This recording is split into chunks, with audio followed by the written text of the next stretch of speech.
যত যাই হোক সাপ্রাজের চোখের দিকে তাকাবে না। কেন? সাপ্রাজের চোখের দিকে তাকালে তুমি পাথর হয়ে যাবে। ঠিক আছে, মনে থাকবে।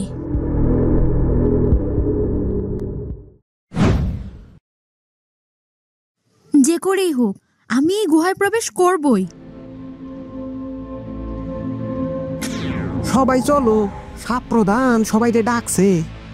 সবাই চলে গেলে গুহা পাহারা কে দিবে? তক্ষিকা, তাইলে তুমি গুহা পাহারা দাও, আমরা গিয়া একটু দেখি সাপ প্রধান সবাইকে কেন ডাকছে। ঠিক আছে। সবাই চলো, যাই না আসি কেন আমাদের ডাকছে। জানোই তো, দেরি হইলে সাপ প্রধান আবার রাইগা যাইব। কি রে, সবাই কোথায় আছিস? এতবার ডাকছি, কানে কি কথা যায় না?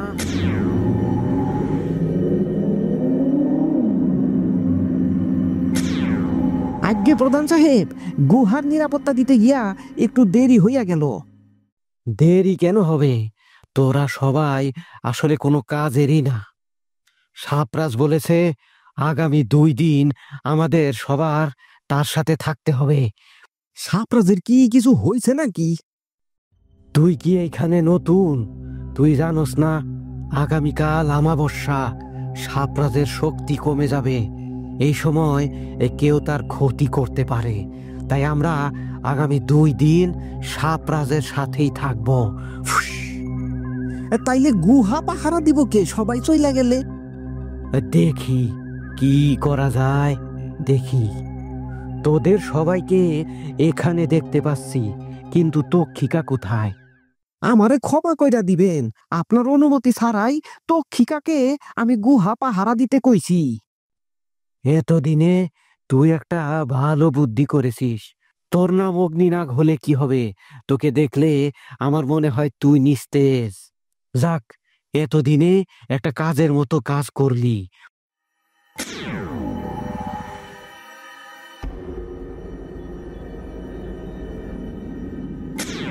তক্ষিকা, আগামী 2 দিন তোমার গুহা পাহারা দিতে হইব। কেন, তোমরা সবাই কোথায় যাবে? তক্ষিকা, তুমি তো জানোই আমাবস্যায় সাপরাজের শক্তি কইমা যায়। আগামীকাল তো আবার আমাবস্যা। ঠিক আছে, তোমরা সবাই যাও। তুমি একা পাহারা দিতে পারবা তো? আমায় নিশ্চিন্তে ভরসা করতে পারেন, আমি গুহায় কাউকে ঘেঁষতে দেব না। আমি তক্ষিকা, আমি সাধারণ সাপ নই। ও আচ্ছা, অমাবস্যায় সাপরাজের ক্ষমতা কমে যায়, আর সবাই তো চলেই যাচ্ছে। একটাই মাত্র প্রহরী সাপ আছে, তক্ষিকা। যত বড় বিষধর হোক, আমার এই সুযোগ কাজে লাগাতে হবে।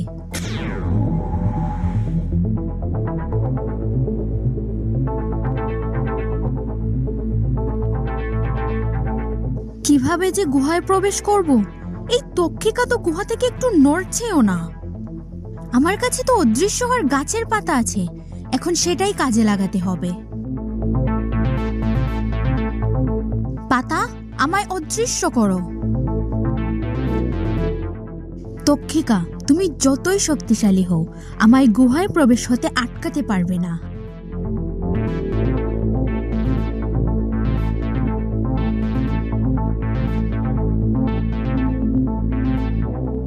কোনো কিছু ভিতরে গেল নাকি? দূর, কি সব উল্টা পাল্টা চিন্তা করছি।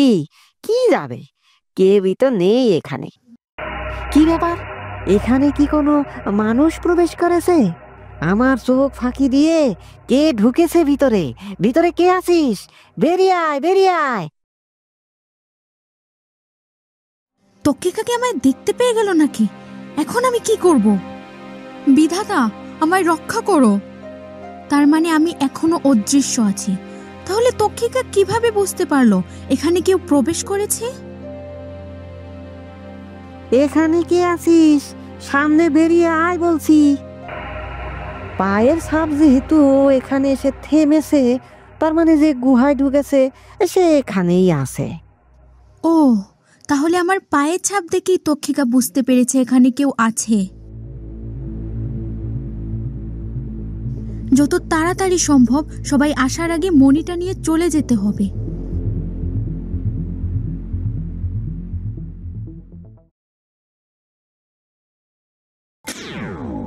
তক্ষিকা, সব ঠিকঠাক আছে তো নাকি?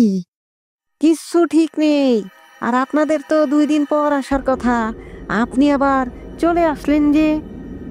আর কইও না, সাপরাজ কইছে এত সাপকে থাকতে হইব না, কয়েকজন থাকলেই হইব। আরো কইলো ওই তক্ষিকার পক্ষে একা গুহা পাহারা দেওয়া সম্ভব না, তাই আমি সহ আরো কয়েকজন সাপরে এই গুহা পাহারাতে সাপরাজ পাঠাই দিল। সাপরাজ কি আমায় একটুও ভরসা করতে পারলো না? ঠিক তা নয়, তবে সাপরাজের কাছে একটা পাথর আছে, আমরা সবাই জানি। হ্যাঁ, সেটি তো আগাম বিপদের আভাস দেয়। সাপরাজের পাথরটা কেমন জানি লাল বর্ণ হইয়া গেছে, মনে হয় কোনো বিপদ হইতে চলতেছে। সাপরাজ ঠিকই ধরেছে অগ্নিনাগ, এই গুহায় কেউ একজন প্রবেশ করেছে। তক্ষিকা, তুমি তারে ঢুকতে দিলা কেন? তুমি থাকতে সে কেমনে গুহায় প্রবেশ করলো? আপনি ক্ষিপ্ত হবেন না, আমি কাউকে গুহায় প্রবেশ করতে দেখিনি, কিন্তু পায়ের ছাপ দেখতে পেয়েছি। কি কও, তাইলে সে ঢুকলো কেমনে? জানি না। তুমি যেহেতু তারে দেখতাছো না, আমিও কাউরে দেখতে পাইতাছি না, তার মানে এই যে ঢুকছে সে মনে হয় তাইলে অদৃশ্য হওয়ার ক্ষমতা রাখে। কে এই ক্ষমতা ধর? আমরা তাকে ধরবো কিভাবে? জানি না, সাপরাজ আসা পর্যন্ত কড়া পাহারায় থাকতে হইব। তোমরা সবাই গুহার চারপাশে থাকবা, কোনো কিছু চোখে পড়লে আমারে জানাইবা। যাও, সবাই গুহার চারপাশে যাও। তক্ষিকা, তোমার কাছে যদি কোনো কিছু অস্বাভাবিক লাগে আমারে কিন্তু অবশ্যই জানাইবা, বুঝছো? ঠিক আছে, ঠিক আছে।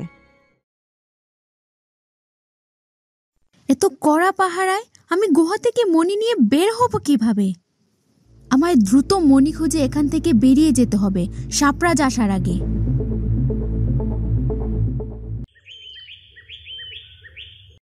কি গো, শুনছো? মেয়েটা কোন সকালে গেল কাঠ কাটতে, সন্ধ্যা গড়িয়ে রাত হয়ে গেল, মেয়েটা তো এখনো ফিরলো না গো। কি বলো, মেয়েটা এখনো ফিরেনি? অবনীর কোনো বিপদ হলো না তো? জানি না গো, আমি নয়তো একটু এগিয়ে দেখি মেয়েটা কোথায় গেল। তুমি একা একা যেতে পারবে? আজ নিজেকে বড্ড অসহায় মনে হচ্ছে। না পারছি নিজের মেয়েকে আগলে রাখতে, না পারছি তোমার পাশে ঢাল হতে। এসব নিয়ে তুমি এত ভেবো না তো, আমি এগিয়ে দেখি অবনী কোথায় গেল। কি গো, কোথায় কষ্ট হচ্ছে তোমার? চিন্তা করো না, ঠিক আছি। আমি কি গ্রামের মোড়ল চাচাকে ডেকে আনবো? কেন গো? মোড়ল চাচা তো অনেক গাছগাছরা লতা পাতা দিয়ে ঔষধ বানায়, তোমার অসুস্থতা দেখে যদি কিছু ওষুধ দেয় বানিয়ে, তাই আর কি। আর কত ঔষধি না খেলাম, কোনো উপকার কি হলো? এটা মরণ ব্যাধি, ঔষধে আর কাজ হবে না। কি সব অলক্ষণে কথা বলছো? আমার জন্য আর চিন্তা করো না, মেয়েটা কোথায় গেল একটু দেখো। হ্যাঁ গো, দেখি মেয়েটা আসছে না কেন।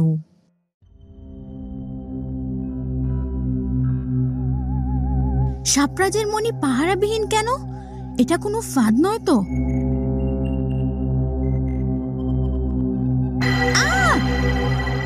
ও বাবা গো!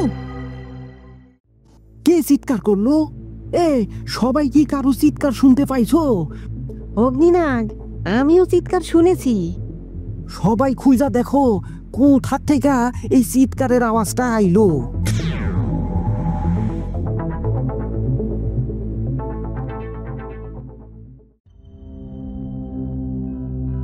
কে আছো এখানে? আমার অনুমতি ছাড়া এখানে কে প্রবেশ করেছে? সাপরাজ, সাপরাজ, গুহায় কেউ প্রবেশ করছে। তোমরা কেউই তাকে দেখোনি? সাপরাজ, তাকে আমরা দেখতে পাচ্ছি না।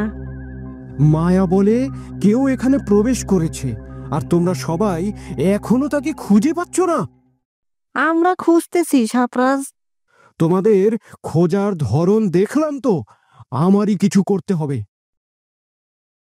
ক্ষমা করবেন সাপরাজ, আপনি তো আমাবস্যার আগে গুহায় থাকেন না, আপনি আজ এখানে যে আমার মায়াবী পাথরে আলো জ্বলছে, পাথর কাঁপছে। পাথরটি কাঁপতাছে কেন সাপ্রাস?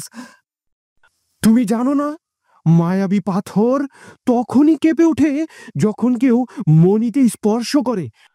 সাপ্রাস, একটু আগেই কে যেন জোরে চিৎকার করছে। সে হয়তো মণি স্পর্শ করেছে, তাই সে চিৎকার করেছে। কারণ আমার অনুমতি ছাড়া কেউ মণিতে স্পর্শ করলে সে ভস্ম হয়ে যাবে। তার মানে সাপ্রাজের অনুমতি ছাড়া কেউ মণি স্পর্শ করলে ভস্ম হয়ে যাবে? টিয়া তো আমায় এটা বলেনি, হয়তো টিয়া জানে না। এই গুহায় আমার অনুমতি ব্যতীত কে প্রবেশ করেছো? সামনে এসো, সামনে এসো বলছি। কে ওখানে আমার অনুমতি ছাড়া গুহায় প্রবেশ করেছে? এই মেয়ে, তোমার এত বড় সাহস! তুমি আমার অনুমতি ছাড়া গুহায় প্রবেশ করেছো, আবার আমার মণি চুরি করছো? সাপ্রাজ, আমি চোর নই। তুমি চোর নও, তাহলে মণি কেন ধরেছিলে? আমার বাবা খুব অসুস্থ, তাকে সুস্থ করার জন্য আপনার মণি নিতে এসেছি। আমার অনুমতি ছাড়া কেন? আমার ভুল হয়েছে, আমায় ক্ষমা করে দিন। সত্যি করে বলো তো, তোমার উদ্দেশ্যটা কি? আমি সত্যি বলছি, আমার বাবা খুব অসুস্থ, শয্যাশায়ী, তাই তাকে সুস্থ করতে আপনার মণি নিতে এসেছি।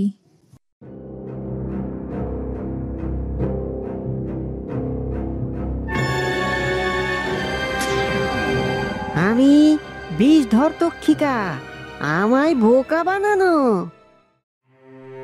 অবনী, অবনী, কোথায় তুই মা? কি করছো কি সবাই? থামো বলছি, থামো বলছি, থামো।